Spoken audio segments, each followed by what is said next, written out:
Thank you, Wes, and thank you all for being here. I want to just start out by giving a shout out to Wes, who's been an old friend and advisor to me, a really, really close friend, and also to Dave Ford and to everyone else who put on this extraordinary gathering. You don't often see groups with such diverse stakeholders all in the same room.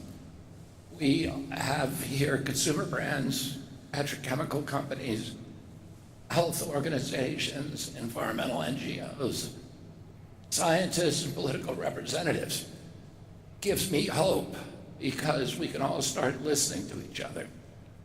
And I know we can solve the terrible health crisis that's now afflicting American children. Before I begin, I also want to acknowledge our host, Atlantic Packaging, Wes's company, an 88-year-old family-owned company that employs 3,000 Americans. Atlantic shows how the private sector can lead on sustainability and on innovation. Yesterday, the FDA Commissioner, Dr. Marty McCary, and I announced that we will rid the U.S. food supply of 9 petroleum-based synthetic dyes within 18 months, with authorizations of 2 of the worst offenders to be revoked within 2 months.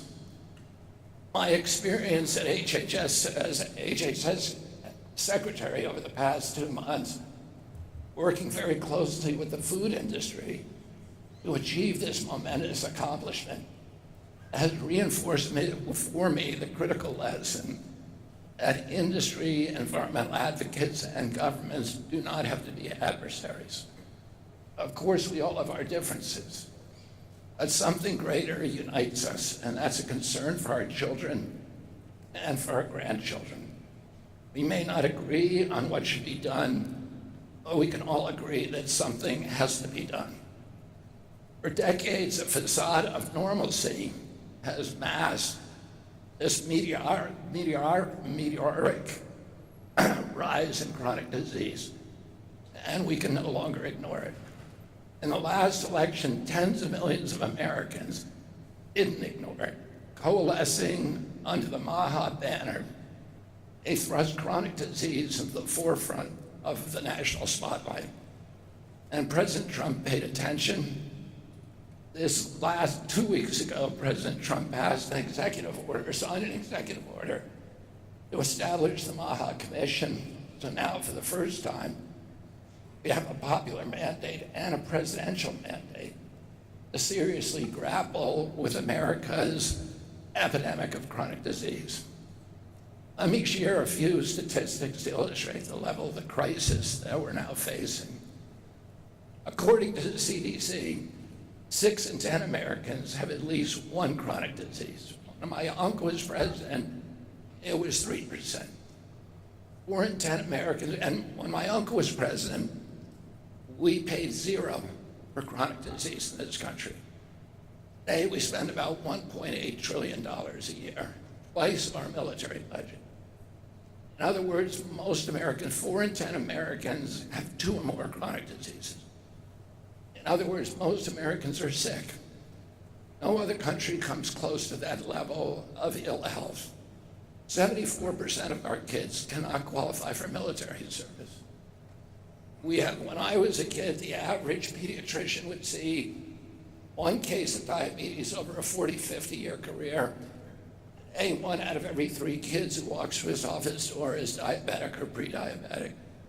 When in 1970, the levels of autism in this country were 1 in 10,000, and that there were study after study that showed that, including the largest epidemiological study in human history. Today, this week, we announced that the levels are now 1 in 31, 1 in every 20 boys, and they're done state by state. So the best data gathering of any state is California. And their numbers probably reflect the actual number nationwide. And those numbers are now 1 in every 20 children, 1 in every 12.5 boys. Furthermore, 43% of our kids are obese. and almost 80% are overweight. For children, a fifth are obese and half are overweight. In Japan, the obesity rate is still at 3%, which it was when I was a kid in this country. And that's because the Japanese pay close attention, chemical exposures to their children, and Japan has an aggressive program to provide Japanese children with healthy, wholesome, chemical-free school lunches. Most heartbreaking statistics are about the health of young people. 40% of teenagers struggle with anxiety or depression. And according to the latest autism statistics, I told you 1 in 31 kids nationally now is diagnosed.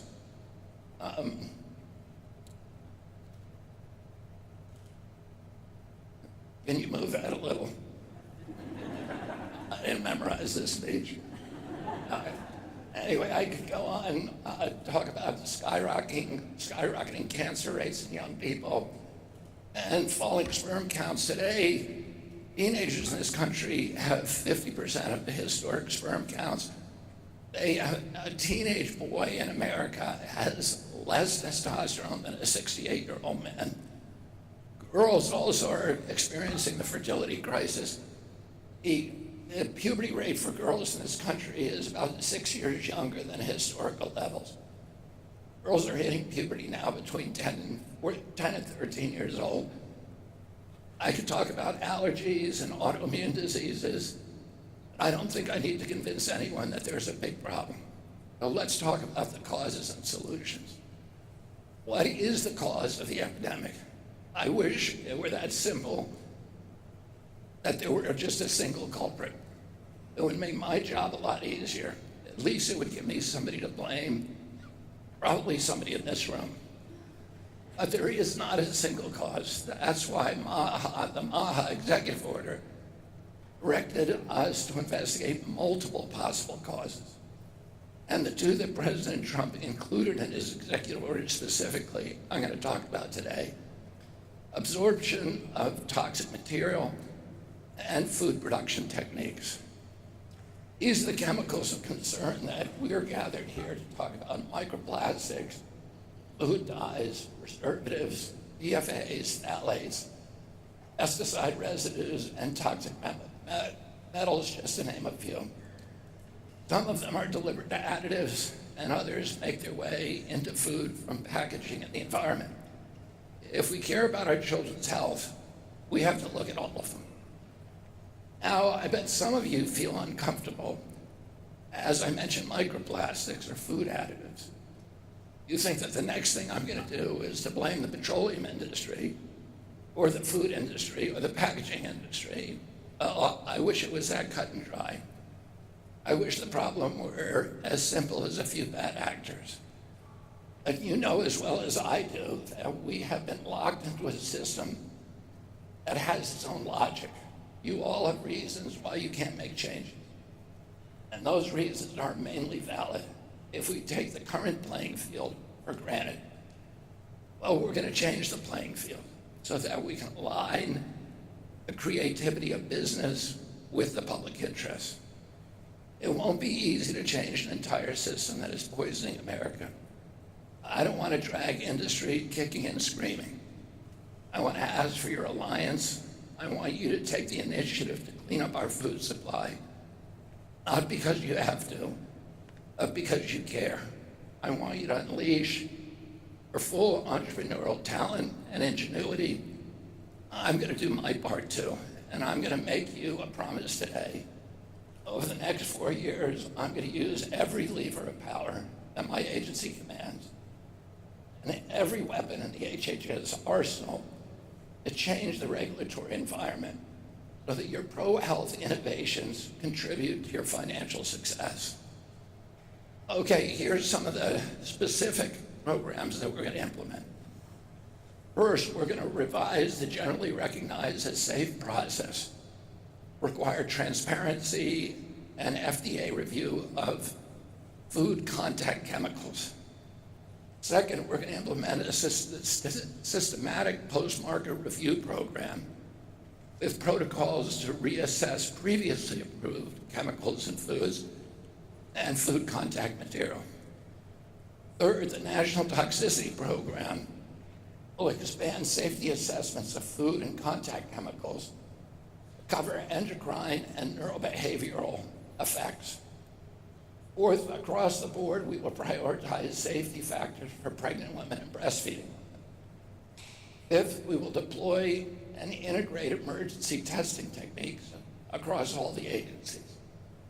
Sixth, we're going to start considering cumulative and mixture effects, and we test the safety of chemicals in food, including all direct and indirect food additives, food contact substances, and ingredients. And seventh, we'll mandate the replacement of all coffee machines with kale smoothies in the nation's office. Just making sure you're paying attention. I had a hard time getting with that one by the White House. These policies, well, the first six of them anyway, exemplify how the regulatory environment is going to change. If you follow the trend line, you can future-proof your business. But I want to make a further suggestion. Regulations define the bare minimum. They define what you must do, but they don't limit what you can do. So I want to encourage industry to go beyond what is required. First, because it's what consumers want. Remember, these changes aren't ultimately coming from me or from President Trump. They're coming from a mass movement of citizens and consumers. And the second reason is even more simple. It's because you care. You care about the health of your fellow Americans. You care about the health of your children. You care about the strength of our country. And you care about doing the right thing. Magic is that whenever business incentives align with our values, both of them flourish. This is because human health and environmental health and economic health are all intertwined. The answer is ultimately in free market capitalism. A true free market rewards good behavior and it punishes bad behavior. In a true free market, you can't make yourself rich without making your neighbors rich, without enriching your community. But perverse marketplace rules encourage some companies to use pollution and contamination to make themselves rich by making the rest of us poor, and by impoverishing our nation and sickening our communities. Over the next 4 years, I'm going to use all of my powers to change the perverse ground rules that govern this ecosystem. Make sure that well-intentioned companies like this one can internalize their costs the same way that they internalize their profits and still prevail in the marketplace. All pollution and health-harming behavior is a market failure. It's in fact a subsidy. You show me pollution, I'll show you a company that is externalizing its costs and forcing the public to finance its success. These companies that flourish in that kind of marketplace are those that are most ingenious at devising schemes for forcing the public to shoulder the burden of their production costs and of pollution. These bad choices diminish public health and our national economy, and our individual and our national expectations. Microplastics and chemicals from fruit production assembly lines and packaging don't only end up in our food. They also contaminate our soil, our water, our oceans, and from there they re-enter the food supply. A recent study from the University of Oregon found microplastics in 99%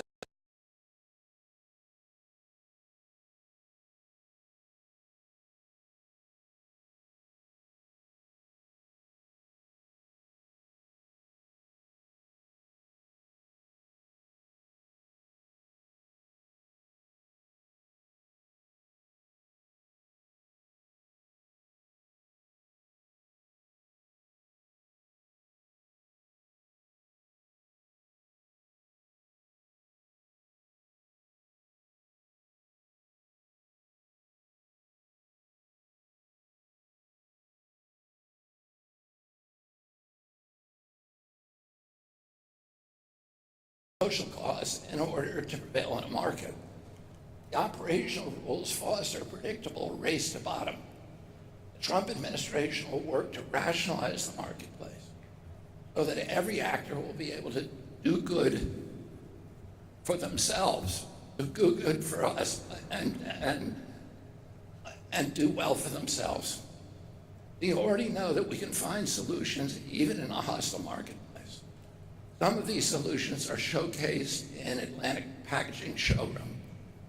We can incentivize industry to invest in sustainable packaging solutions that are non-toxic, recyclable, compostable, and to develop regulations that prevent new harmful chemicals from entering the market and break the cycle of toxic exposure. Despite all of these marketplace headwinds, some entrepreneurs like Wes, this company, have nevertheless figured out ways to do well by doing good. It was only 2 generations ago that most food and drink came in cardboard, glass, or paper, or it wasn't packaged at all. When I was a kid, most soda bottles and beer bottles were returnable. Today, only a third of glass is recycled. AI sorting technology could change all that. I think we should take a serious second look at glass. It's probably the safest packaging material, but America's glass factories have been shutting down. That's a problem, because glass is also a basic industrial material that is interwoven into the industrial supply chain. I've talked a lot about plastic, but I don't want to single them out. Toxic chemicals are a problem in other types of packaging too, like can liners and coatings of all kinds. We're going to look at them as well, but I want the consumer brands and the packaging companies in this room to get ahead of the game. Regulation is always playing catch-up. A bureaucracy like HHS can never match the innovation pace of industry. We need you on our side, and our children need you on our side. All of us need to start thinking in terms of the whole system. Current packaging technologies are a response to broken waste recovery system. It's not just toxic chemicals that leach into the environment, it's also dollars. As Wes says, each year America spends $11 billion to bury $30 billion of valuable industrial materials in the landfill. The highest point on the east coast of North America is the Fresh Kills landfill. And that's a monument to perverse incentives. Efficient waste recovery makes sustainable and healthy packaging economical. That's just one example of how health benefits connect to economic benefits. American companies are innovation leaders in advanced waste and recovery alternative packaging technologies. We can build both into a strong export industry. We can ride the wave of global consumer demand for safe, sustainable products and packaging. America used to be the healthiest nation on the planet. My mission is to unite us to achieve that status again and to lead the whole world toward better health. This is not an issue that's going to go away. Consumers are not going to stop worrying about phthalates or microplastics or PFAS. In fact, part of my job is to make consumers worry more about these things, about what's in their food, and to give them transparency and to guarantee them the information that they need to make healthy choices. Safe packaging and healthy food is the future. And after decades of neglect, the Department of HHS is in full alignment with it. Oh, I want to ask everyone here to join me in leading the charge. I appeal to your sense of patriotism to make America healthy again. I appeal to your economic interests to future-proof your business. And most of all, I appeal to your moral values to render good service to humanity and future generations. Because look around this room, underneath our affiliations with NGOs or industry or government, underneath all of our professional roles, every one of us is a parent, a sibling, an uncle, or an aunt, a person who loves and who is loved in return. Every one of us is a living human being who cares about humanity. And we have gotten ourselves into quite a bind. Our children are failing to thrive, but finally, thank God, we're going to face the problem. And looking at all those gathered here today, I know that we're going to be facing it together. So thank you so much for being here, and God bless you. I want to add one thing. I think over the last 30 or 40 years, many people who were HHS secretaries who preceded me in this job would mouth these kind of words and would come and talk reassuring phrases to industry and to NGOs, and then make changes that were incremental or marginal. And I have no interest in doing that. I'm interested in a revolution. Yesterday, I hired a billionaire, swore him in to come work for my agency, and it's one of many. These people, these tech entrepreneurs are flocking to our agency, people of the highest caliber, people like Jay Bhattacharya, like Marty McCary, like Dr. Oz, and many others. They're not coming in because they want prestige, or they want position, or they want power, or they want a salary. They're coming only to do one thing, which is to revolutionize this system. So I would encourage all of you, the system in 4 years is going to be completely different. I'm not going to be satisfied, and this is what I told the food companies the first time I met with them. I said, within 2 years, all diets are going to be out of food. I told them a lot of other things too, and I'm going to keep my word. We're going to change things for real this time. So, and this is my legacy. It's President Trump's legacy. It's the legacy of all these people who have walked away from fortunes and going concerns, and we are disrupting this agency. We're taking it out of the hands of industry, and we're putting it back in the hands of the American people. And we are going to have revolutionary change. It's not, listening to me today, if you think that we're not serious about this, you're making a bad judgment. So, and I have a president now behind me who does not care. He doesn't care what he's been called by every soda company, by every candy company, by every processed food company. And most of the time he tells me and says, you know, I don't care, you do what you need to do, and I'm going to block for you.